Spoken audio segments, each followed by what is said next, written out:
Heavenly Father, thank you for a beautiful Sabbath day and for the opportunity to be here together. And thank you for all the many blessings that you've given us. Please send your Holy Spirit to guide and direct our minds today as we go over some important lessons and help us to understand the things that you want us to understand and continue to draw us closer to you. In Jesus' name, amen. Today we are going to have a sort of a health study blended with some spiritual lessons. We're going to take a look at an issue that's been gaining the attention of the entire planet. There's been a huge surge in the amount of people, both officials and citizens, to promote the widespread enforcement of wearing face masks on the population. Isaiah 1:18 says, "Come now, let us reason together." So God is specifically asking for us to reason together.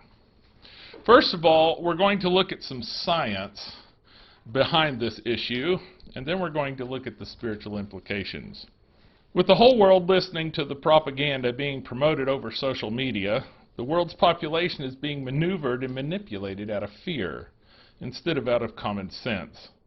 We are being told by the leaders and officials that COVID-19 is a deadly pandemic and that everyone must wear masks to prevent the spread of this virus. Jesuit-trained Dr. Fauci, who is the director of the National Institutes of Health, is even now recommending that not only should people wear masks, they should also be wearing goggles to prevent them from getting the virus in their eyes. But I'm not all that interested in the social media propaganda, the fear-mongering rumors, and the foolish so-called science. After all, propaganda is just pro-pagan day. Let's just look at some simple facts and some real science. Part of the reason why people are moving from fear is because they do not understand human physiology, how the body works. They do not understand the human immune system, nor do they understand what a virus is and how viruses work. Just to briefly explain the human physiology, humans require oxygen in order to burn the body's fuel and power the cells and organs. That is the purpose for God creating the respiratory system in us. It was specifically designed to extract oxygen from the surrounding air and power our system with it. Now, the air in Earth's atmosphere, which is what you inhale when you breathe in, is approximately 78% nitrogen, 21% oxygen, and about 1% of other gases, mostly argon, but it is also about 0.04% carbon dioxide and a little hydrogen. But all of those gases we cannot use. So the ones we cannot use are simply expelled when we breathe out. For example, humans cannot absorb nitrogen in its gaseous form. So when we exhale, that nitrogen that we breathed in just goes back out. We cannot use it. The nitrogen that our bodies actually use, we get from eating plants. Our lungs were designed to extract the 21% oxygen from the air we inhale, and then that is what is sent into the bloodstream to be distributed to all parts of the body and used for the process of metabolism. Carbon dioxide is the waste product that is produced by metabolism. This waste product must be removed from the body in order for the body to function properly. Just like oxygen, carbon dioxide molecules are also transferred to blood to be carried to the lungs. But it is transported in the blood from the body tissues to the lungs by several different methods. Carbon dioxide is more soluble in blood than oxygen is. So about 5 to 7% of all carbon dioxide is dissolved in the blood plasma. About 10% of the carbon dioxide binds to the hemoglobin, forming a molecule called carbaminohemoglobin, and is transported by the red blood cells. This binding of carbon dioxide to the hemoglobin is reversible, and when it reaches the lungs, the carbon dioxide separates from the hemoglobin and is expelled from the body. The majority of the carbon dioxide molecules, which is about 85%, is transported by the bicarbonate buffer system, which is one of the body's mechanisms for getting rid of this carbon dioxide. The carbon dioxide diffuses with the red blood cells and is quickly converted into carbonic acid.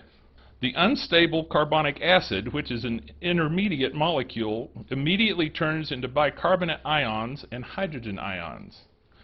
This 85% of carbon dioxide waste that has been converted into bicarbonate ions is removed out of the red blood cell into the liquid component of the blood in exchange for a chloride ion.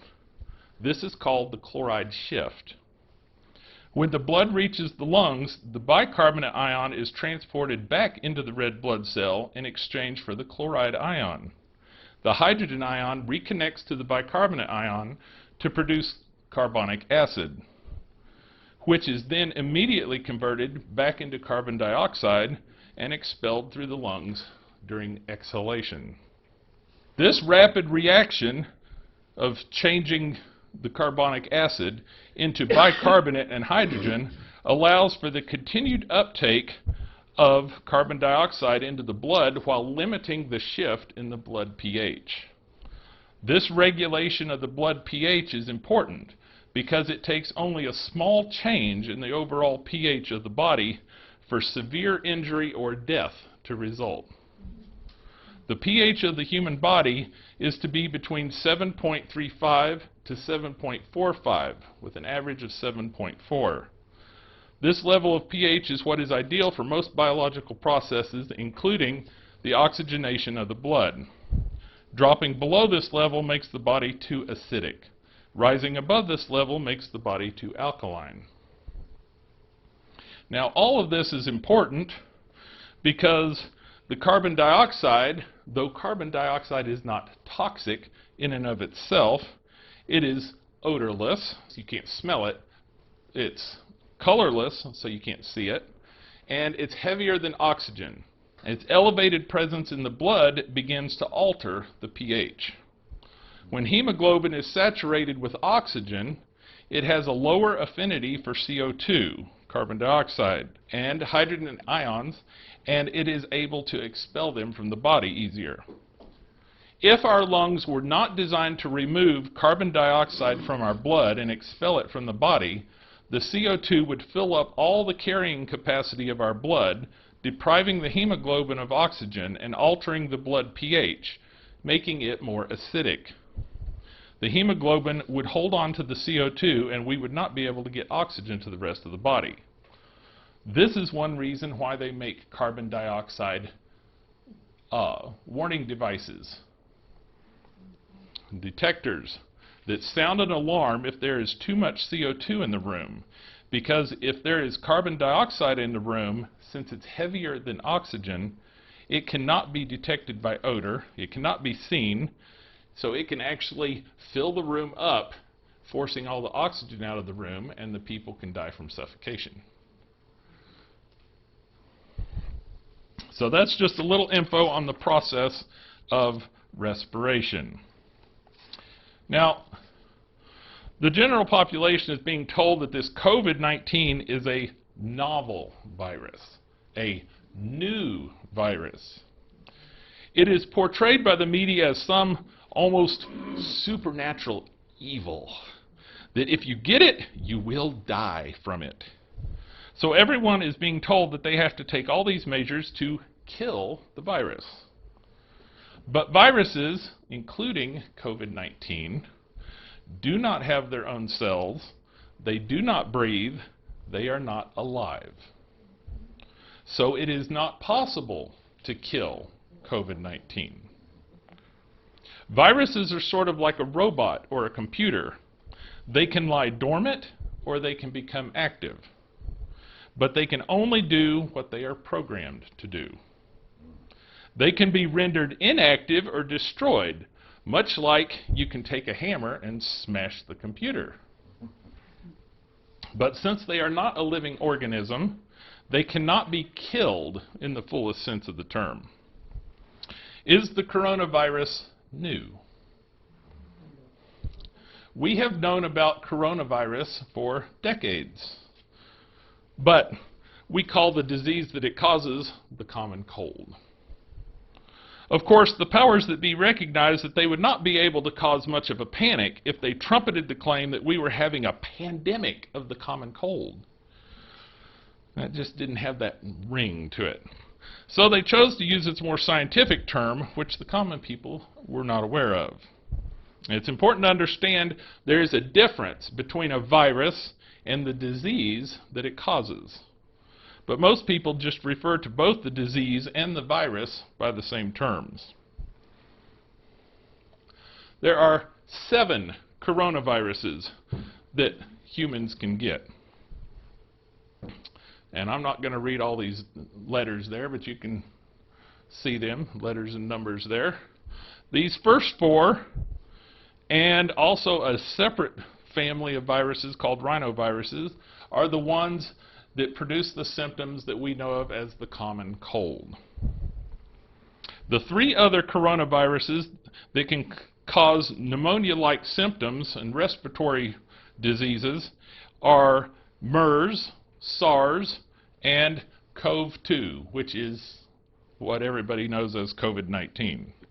The only thing that makes CoV-2 a supposedly new or novel virus is that it is simply a coronavirus that they crossed with other viruses in the laboratory to produce a hybrid. Now, one thing I discovered in the process of preparing for this is that the powers that be are scrambling to hide any and all information that contradicts their propaganda. As recently as 2019, just last year, there were a lot of scientific studies and information on infectious disease and mask-wearing issues that contradicts today's current propaganda. But a lot of these studies have been filed in secret places now, restricted from the public and off limits to the common people. Internet links are being erased faster than people can keep up with them. I have found numerous articles from as recent as 2019 quoting from this or that scientific study, only to find that when I followed the link back to the original study, the page said, "This page no longer available." Some scientific studies have been totally removed from circulation. I even found some that were retracted, with a note from the authors saying that they didn't want to retract their study, but they were pressured by high-up groups that wanted them to retract their studies. In other words, there is an agenda behind this virus and mandatory mask-wearing concept, and it's being forcefully pushed on the world's population by powerful agents behind the scenes. Anyone that goes against the flow, that thinks for themselves, that stands up and protests these lies and propaganda, they are being silenced in one way or another, and their information is being erased. For example, in 2014, a study was published. Well, the study was done in 2014. It was published in 2015, called A Cluster Randomized Trial of Cloth Masks Compared with Medical Masks in Healthcare Workers. Scientists from Australia, Vietnam, and China found that cloth-based masks did not provide protection from various coronaviruses. Contrary to what the world's population is now being brainwashed with, these scientists found that filtration was extremely poor, almost 0%, for cloth masks. They also found that even regular medical masks only provided some protection. They found that the penetration of cloth masks by particles was almost 97%, and medical masks were at 44%. They also found that the moisture that developed in the mask from the impure exhaled breath made a ripe environment for increased infection from bacteria, mold, and re-inhaled virus particles. And this was also a risk in cases where the masks were doubled. I don't know why anybody would want to do that, but you know, people that use a N95 respirator and then put a surgical mask over the top of it, one's not enough suffocation. We should just make 2 of them. A more recent reference to this same study in the Albuquerque Journal specifically said penetration of cloth masks by particles was almost 97% versus medical masks 44%. and moisture retention may result in increased risk of infection. These masks offer no additional protection to the common sense public health measures of social distancing and, most importantly, frequent hand washing.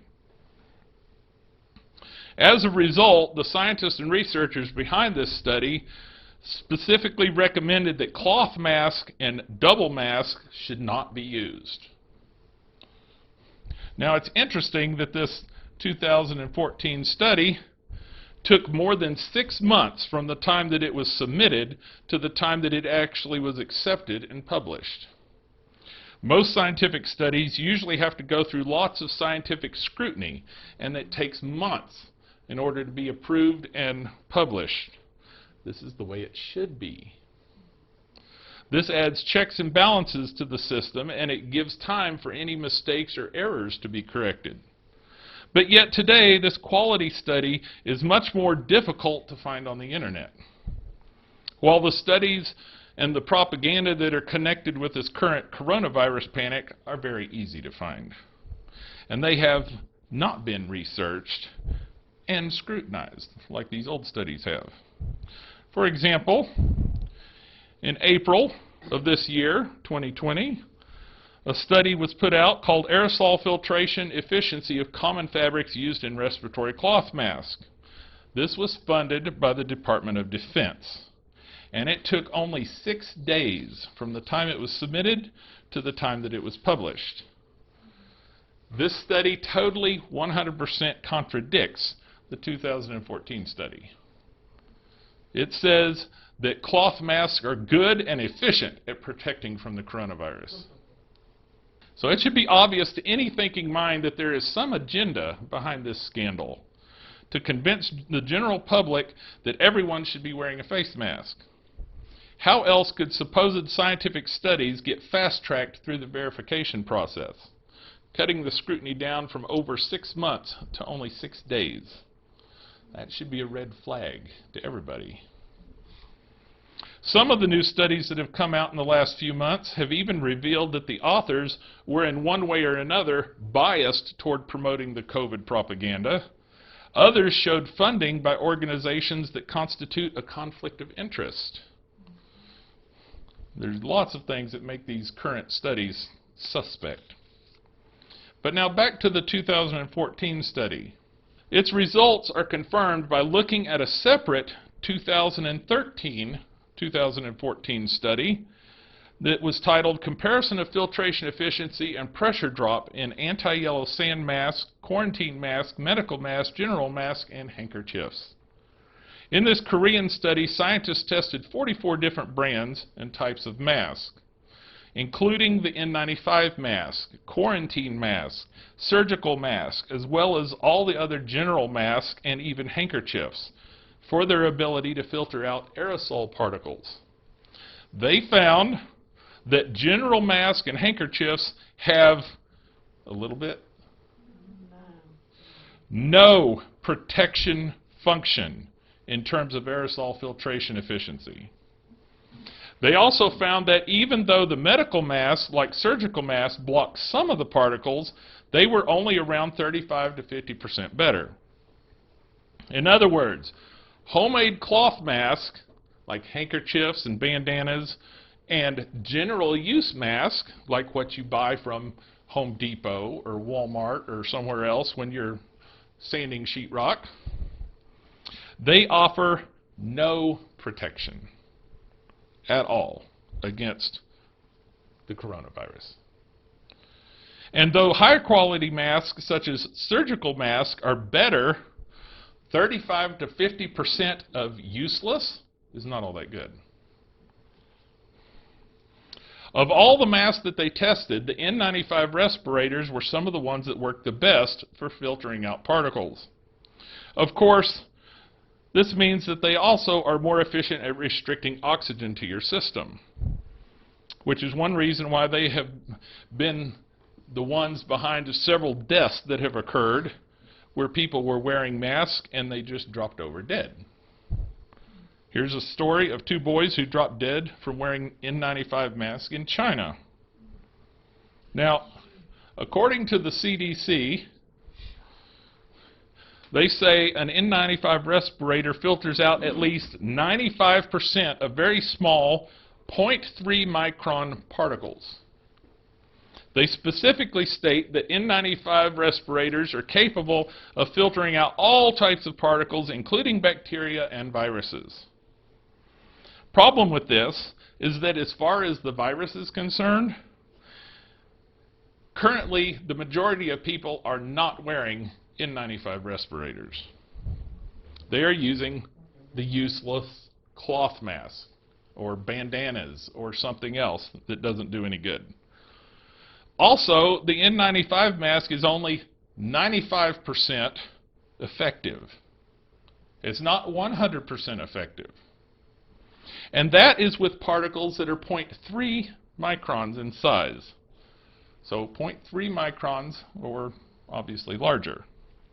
Now, viruses are measured in microns or nanometers. It takes 1,000 nanometers to equal a single micron. Just to give you some idea of how small these measurements are, a single sheet of paper is about 100,000 nanometers thick, or 100 microns. A human hair is approximately 80,000 to 100,000 nanometers, or 80 to 100 microns in diameter. From another perspective, your fingernails grow at about 1 nanometer per second. In other words, nanometers and microns are extremely small. There are 25,400,000 nanometers in 1 inch. Now, one of the issues with all masks is that they are only capable of stopping certain sizes of particles. The influenza virus is 0.12 microns in size. And the COVID-19 virus particle is about the same. It's about 0.125 microns in size. But remember, one of the best masks for filtering out small particles is the N95 respirator. And it only stops 95% of particles that are 0.3 microns in size. Which means that if these 0.12 micron size viruses are not attached to something larger, they will pass straight through even the N95 mask. But don't worry about that. You don't have to worry about that, because they have some more propaganda prepared to help people ignore this issue. According to the USA Today, the COVID-19 particle is indeed around 0.1 microns in size, but it's always bonded to something larger. The virus attaches to water droplets or aerosols, really small droplets that are generated by breathing, talking, coughing, etc. These consist of water, mucus protein, and other biological material, and are all larger than 1 micron. The N95 filter, indeed, is physically around 0.3 micron in size. But that doesn't mean that it can only stop particles that large. The masks are actually best for particles either larger or smaller than 0.3 micron threshold. Now, did we just see some double talk here? Particles smaller than 0.3 microns move in an erratic, zigzagging kind of motion. This motion greatly increases the chance that they will be snared by the mask fibers. So when you sneeze, just know that coronavirus that came out of your mouth, as it comes out with all the other stuff that's going straight, it's doing this. Of course, they're hoping that the general public doesn't do any of their own research, because then they would learn that the World Health Organization admitted as recently as April 6 of 2020, this year, there is currently no evidence that wearing a mask, whether medical or other types, by healthy persons in a wider community setting, including universal community masking, can prevent them from infection with respiratory viruses, including COVID-19. In other words, as of April of this year, there was no evidence that any mask worked to protect from respiratory viruses. No evidence. Lisa Brosseau, I'm not sure if I'm pronouncing her name right, doctor of science and a nationally recognized expert on infectious disease, wrote against cloth face masks in June of this year. And she said, at the end of the day, cloth masks, in my opinion, don't work in any form. Surgical masks shouldn't be something you'd wear if you have symptoms going out in public, because you shouldn't be going out in public. So at the end of the day, the only thing that provides personal protection for the person wearing the mask is a respirator. And her closing remark was, I would really strongly encourage hospitals to stop asking people to send them cloth masks and instead ask for respirators. I don't necessarily discourage the public from wearing them if the mask makes them feel comfortable. But I hope that they don't think they're protecting themselves. Now, the reason why she says this is because this is what a cloth face mask looks like under a microscope. Picture A is what it looks like brand new. Picture B is after the first washing. C is after the second washing, D is after the third washing, and E is after the fourth washing. Now, notice this little yellow line in picture A. See the little yellow line? If I took the COVID-19 virus particles and I placed them side by side, how many virus particles could I place on the length of that line? I could fit 4,167 COVID-19 virus particles on that yellow line. That is how small the virus is. And though it's a little better, here is a surgical mask with the same 4,167 virus particles on the yellow line. Or if you want something you can visualize yourself, if you hold up your Bible, hold up a single page of your Bible, look at its thickness. You can line up more than 800 COVID-19 virus particles in the thickness, side by side, on that page.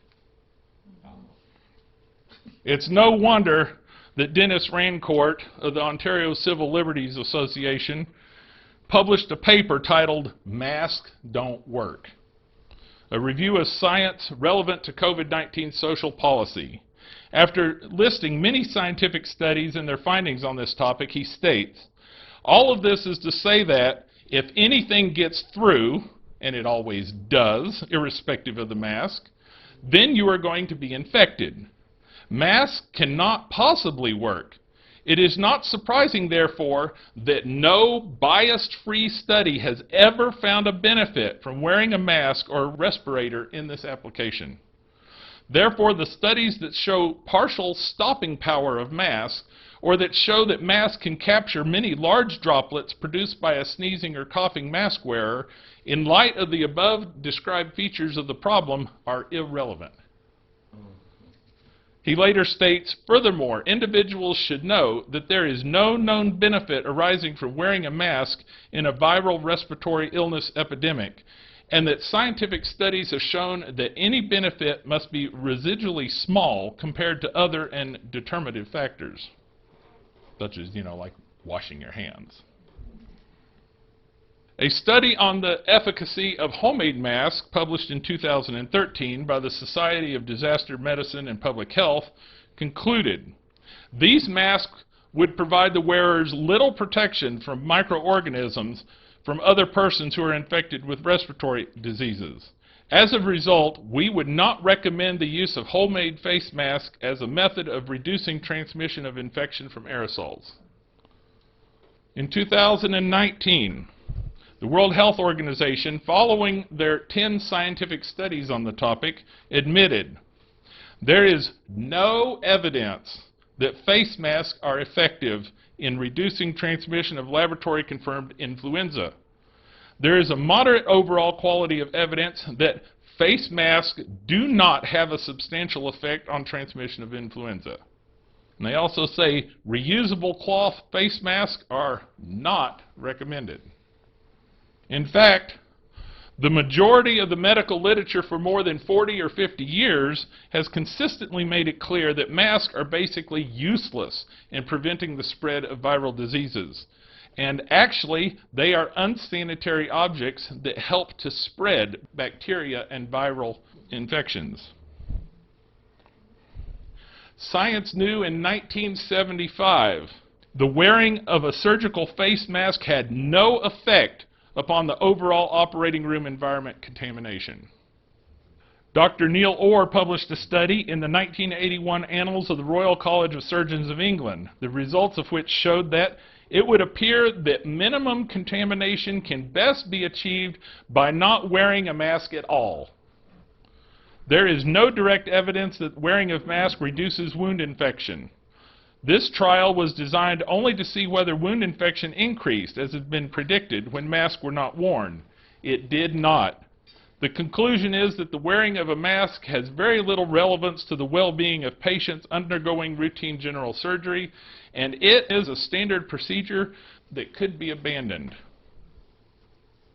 In 1991, Dr. Tuneval's study found more wound infection rate from surgeons wearing masks than from those not wearing masks. Now chew on that for a while. Because when people are wearing masks, they're handling their face. Whereas if they're not wearing a mask, they're not transferring germs with their hands. And this goes on and on and on and on. Study after study showing that masks do not protect from viruses and that they are useless against the coronavirus, and that the standard practice of using them all the time should be abandoned. Like someone recently said, wearing a mask to prevent COVID-19 is as useful as installing a screen door on a submarine to keep out the water. But that's just illustrating how pointless is the use of a mask for the general populace to supposedly protect them from the virus. Now, I'm not talking about putting on a mask to protect yourself from sheetrock dust, or if you're tearing out asbestos insulation or something. That's perfectly understandable, but that's also a lot bigger than a virus particle. And that's only something temporary while you're working on it, and then you walk out and you can take the mask off and breathe. What I'm talking about is this mask mandate where everybody has to wear a mask if they go into the public and all this other foolishness. Now, we've seen how non-efficient masks are against the coronavirus particles, but there's many other aspects of this issue to look at. I believe one reason why so many ignorant people are jumping on the bandwagon to wear face masks is clearly illustrated in the April 2020 British Medical Journal article that was titled "Face Masks for the Public During the COVID-19 Crisis."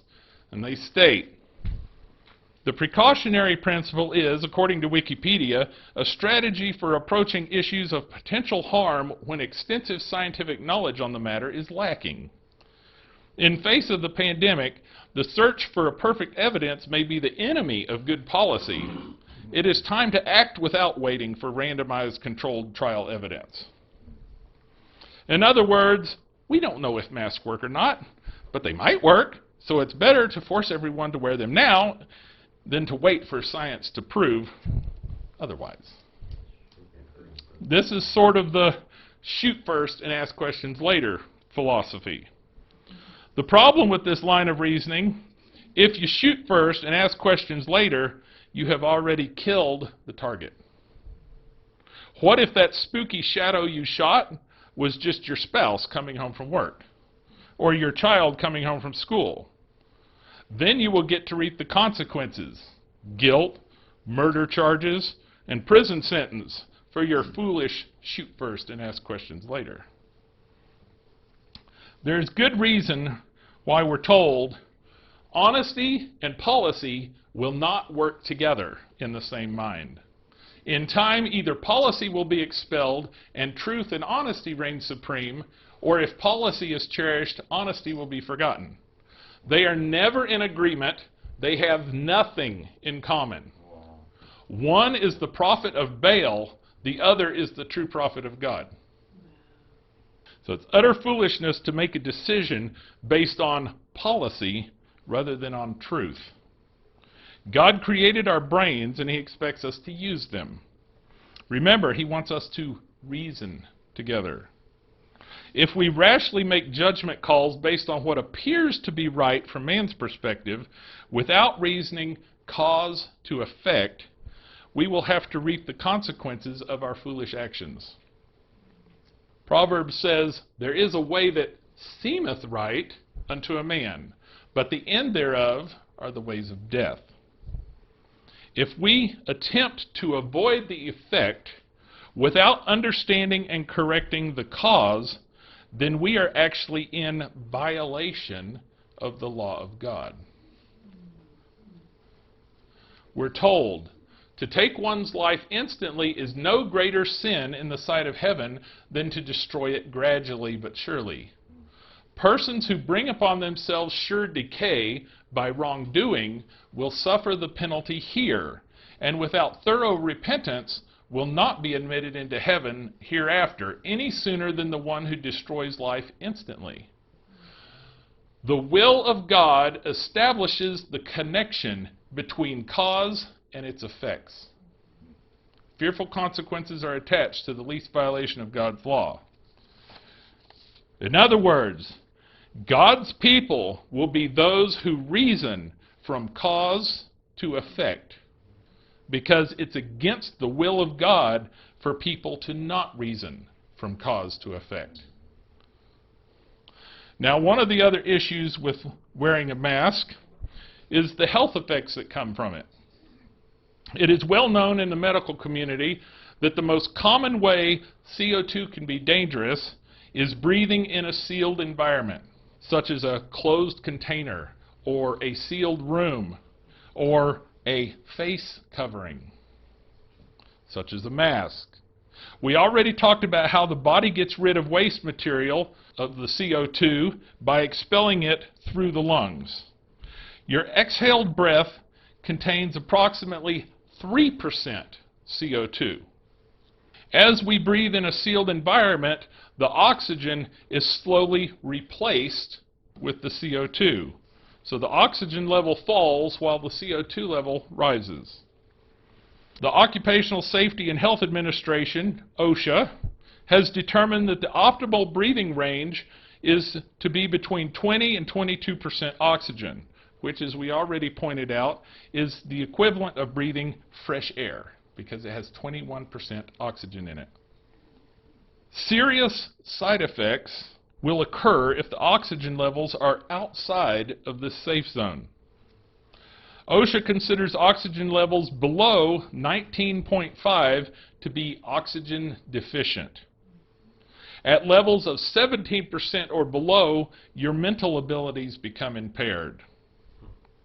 In a sealed environment, such as a face mask, as oxygen levels drop from 21% to 17%, the CO2 level will rise to 4%.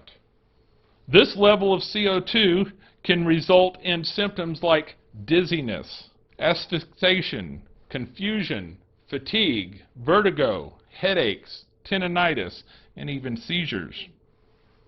At higher levels of CO2, it can be life-threatening. And prolonged exposure to carbon dioxide can even cause one's metabolism and bone calcium to change. Anybody want some osteoporosis? Put on a mask. It's commonly understood that when it comes to CO2, 250 to 400 parts per million is the normal level of CO2 in outdoor fresh air. Between 400 to 1,000 parts per million is the level of CO2 in an occupied indoor area that has good fresh air circulation. By the time you get to 1,000 to 2,000 parts per million, this level implies that the air quality is getting very low. 2,000 to 5,000 parts per million constitutes dirty air, stagnant, stale, stuffy air. The CO2 concentration starts to cause real health problems such as headaches, sleepiness, poor concentration, loss of attention, increased heart rate, and nausea. If the level of CO2 rises over 5,000 parts per million, the presence of other gases in the air is altered, giving rise to a toxic atmosphere that is poor in oxygen. If it rises to 40,000 parts per million, serious oxygen deprivation resulting in permanent brain damage, coma, and death can occur. Now, studies show that people have a much harder time learning and performing simple, complex tasks and making decisions as CO2 levels rise. In one study, students in a classroom with CO2 levels at 2,500 parts per million had much worse test scores than those in a classroom that only had 1,000 parts per million. In a 2016 study on office workers called Associations of Cognitive Function Scores with Carbon Dioxide, Ventilation, and Volatile Organic Compound Exposures in Office Workers, they state cognitive function scores were 15% lower for the moderate CO2 day, which was 945 parts per million, and 50% lower on the day with CO2 concentrations of 1,400 parts per million. Rebreathing your exhaled carbon dioxide, which is called hypercapnia, lowers the amount of oxygen in the blood and raises the CO2 levels. This condition produces, among other things, hypoxia, which is oxygen deprivation, and leads to a condition known as lactic acidosis, where the blood becomes acidic. As you probably already are aware, cancer thrives in an oxygen-deficient acid blood environment. Symptoms of mild CO2 exposure may include headache, decrease in appetite, and drowsiness. This is why if you breathe in a shallow fashion while sitting in church, you get sleepy, because you are taking in less oxygen and you're increasing the CO2 in your body. I don't see anybody sleeping. Yeah, they're not wearing masks. Higher levels of CO2 as the blood pH drops and becomes more acidic, symptoms such as exhaustion and extreme fatigue, body weakness, muscle cramps and various body pains, abdominal pain, rapid breathing, confusion, increased cardiac output, elevated blood pressure, increased heart arrhythmias, and so on and so forth may occur. While breathing oxygen-depleted air causes extreme CO2 concentrations that can lead to death by suffocation, the more common effects of higher CO2 intake are various diseases associated with acidic blood, such as cancer, cardiac problems, liver disease, renal failure, and a host of other diseases. In an article published April 18, 2020, this year, this doctor, which I'm not even going to attempt to pronounce his name, wrote, "Oxygen concentration inhaled by healthy subjects wearing a surgical mask covering an N95 respirator decreases to about 17%, and the concentration of carbon dioxide increases to about 1.2% to 3% in a short period of light work." In 2005, a Hong Kong study looked at some health issues with wearing face masks. They state, "In our investigation, microclimate temperature, humidity, and skin temperature inside the face mask increase with the start of step exercise, which led to the different perceptions of humidity, heat, and high breathing resistance among the subjects wearing the face mask. High breathing resistance made it difficult for the subject to breathe and take in sufficient oxygen. Shortage of oxygen stimulates the sympathetic nervous system and increases heart rate. It was probable that the subjects felt unfit, fatigued, and overall discomfort due to this reason."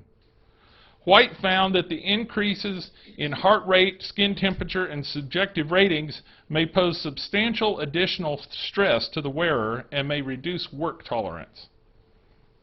Now, this brings out another aspect of masks that many people do not stop to think about. As a person breathes into a mask, the mask gathers moisture from their breath. Now, while more moisture on the mask can theoretically cause the mask to catch more virus particles by clogging up the air gaps, it also does something else. Not only does it raise the breathing resistance, making it more difficult to breathe through the mask, and thereby lowering the oxygen and raising the CO2 in the person's bloodstream, the warm moisture gathered in the mask creates a perfect breeding ground for all kinds of bacteria, mold, and viruses. which you then take back into your body when you inhale. There's good reason why molecular biologist Dr. Judy Mikovits, speaking about the mask-wearing craze, stated that wearing a mask causes the wearer to be constantly rebreathing their toxic breath.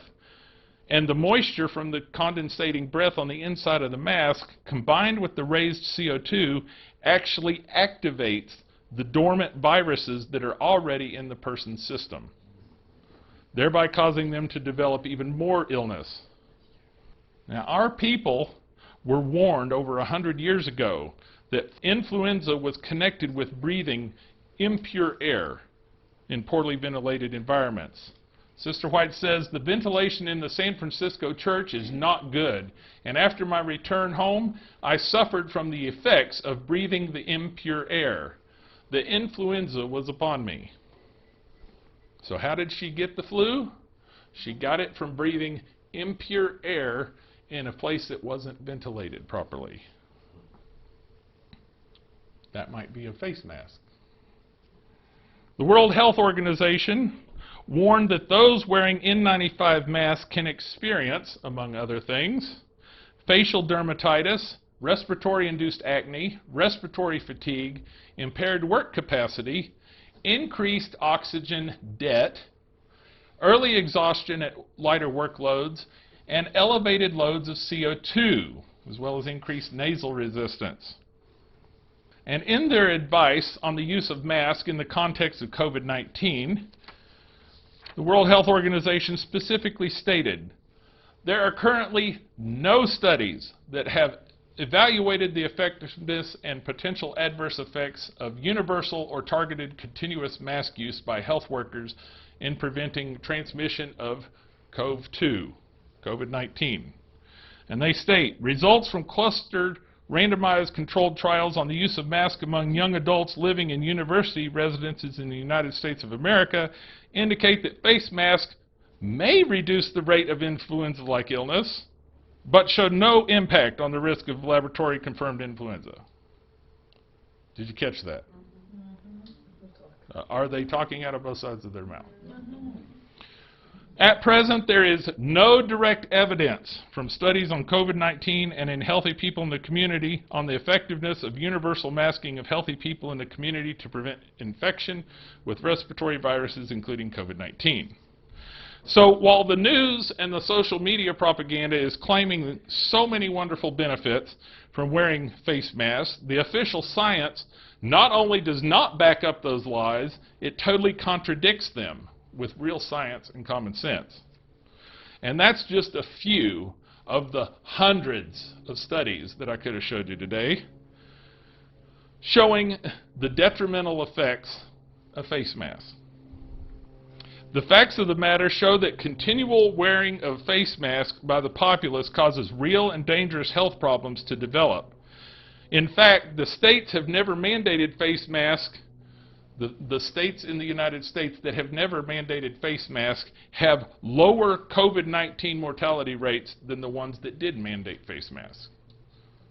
But that's just some of the health effects. We haven't even talked about the psychological repercussions. In 2009, a study was done that studied the effects of increased CO2 on the brain.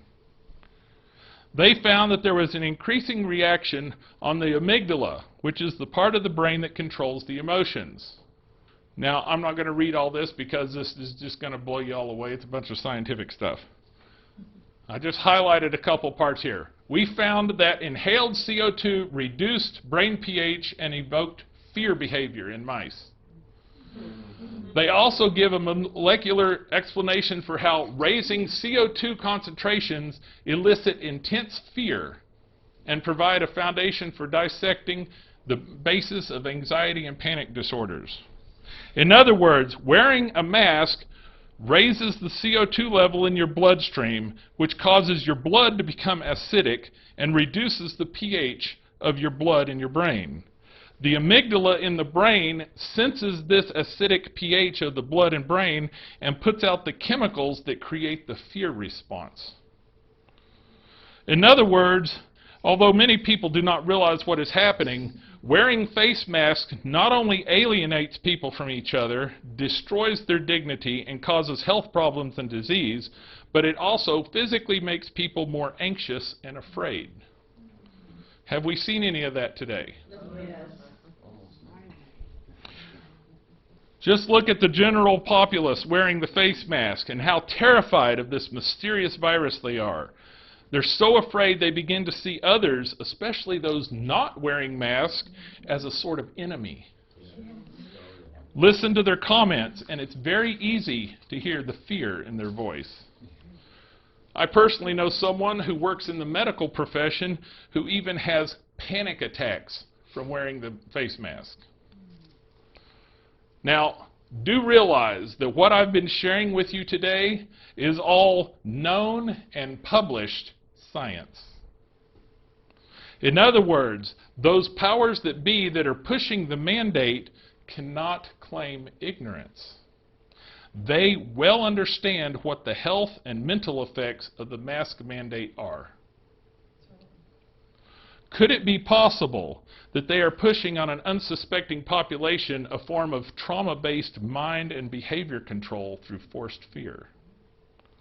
Perhaps this is why God told us, "And fear not them which kill the body, but are not able to kill the soul, but rather fear him which is able to destroy both soul and body in hell." There is no fear in love, but perfect love casts out fear, because fear hath torment. He that feareth is not made perfect in love. A 2013 study titled Psychologic and Other Effects and Compliance with Long-Term Respirator Use Among Medical Intensive Care Unit Nurses tested N95 respirators on ICU nurses and found that the levels of CO2 in their blood increased significantly, and the nurses' headaches increased. They experienced more lightheadedness and complained of shortness of breath. The study specifically states that they made statements like, "I can't breathe." How ironic that the COVID-19 panic hit our country, and shortly thereafter there was a murder that became famous for the expression, "I can't breathe," which was then followed by protests and riots filled with people holding signs that said, "I can't breathe," and people chanting, "I can't breathe," while they are being sprayed with tear gas. And then nationwide laws demanding that everyone wear face masks that causes people to exclaim, "I can't breathe." Is this just coincidence? Or is this some sinister agenda? It's just a thought. Now, we've looked at some of the science behind this. Basically, I've only pretty much just scratched the surface in all the stuff that I've found. There was no way to put it all in here. But the real reason for this presentation is to look at some of the spiritual implications. The reason being is I believe this foolishness of coronavirus fear and the forced mask wearing mandate is much more sinister and evil than people have been led to believe. And it directly affects every single one of us. But let me just give a disclaimer here. I'm only sharing what I've learned in studying this subject out. I'm not telling anybody else what they should or shouldn't do as far as wearing masks or not wearing masks. In the USA, so far, the laws are not as dictatorial as in other places around the world, so there's still the option of choice. In some places, failure to comply with the mask mandate is an automatic prison sentence or even an automatic death sentence. For instance, the president of the Philippines has stated that anyone not in compliance with his laws, such as wearing a face mask, is to be shot and killed. So obviously, each person needs to let God lead them in their decisions on this topic. But the Bible tells us in 2 Timothy, "This know also, that in the last days perilous times shall come." Now, this word perilous here means, it comes from cello, through the idea of reducing the strength, difficult, that is dangerous. This word that it comes from means to lower, as into a void, to let down, to strike. And that word actually comes from the word chasma, which is a form of an obsolete primary ko, a gate or yawn, a chasm, a vacancy, a gulf. So these perilous times that are connected in this verse here with the last days are connected with the concept of reducing in strength, being lowered into a void, and to chaos. Sounds very much like current events. All the secret societies in the world have a motto for achieving the New World Order that's called Ordo ab Chao, which is order out of chaos. Is it possible that the whole COVID-19 mandatory mask-wearing issue is a purposeful attempt of the powers that be to bring in the New World Order that is predicted in Revelation 17:12? And the 10 horns which thou sawest are 10 kings, which have received no kingdom as yet, but receive power as kings 1 hour with the beast. It's just a thought. But it's also quite interesting that the powers that be that represent this New World Order, they represent it as a phoenix rising from the ashes of the old world that we used to know. And today, we have the anarchists and the Marxists of the Black Lives Matter communist agenda performing spiritual rituals to summon the spirits of the dead. And they are chanting an African tribal word, Ashe, which, when all the people are chanting it, it becomes plural. So it's actually ashes. So these people are promoting the overthrow of society and the world as we know it, and they're basically chanting ashes. Coincidence? Maybe. Perhaps it's only coincidence that the main frontman for the mask-wearing craze in this country is Dr. Anthony Stephen Fauci, though he has an interesting name. Anthony means highly praiseworthy or priceless. Stephen means wreath or crown, as in corona. Fauci is the plural form of fauces, which is the part of the throat between your mouth and your voice box. It's this part of the throat.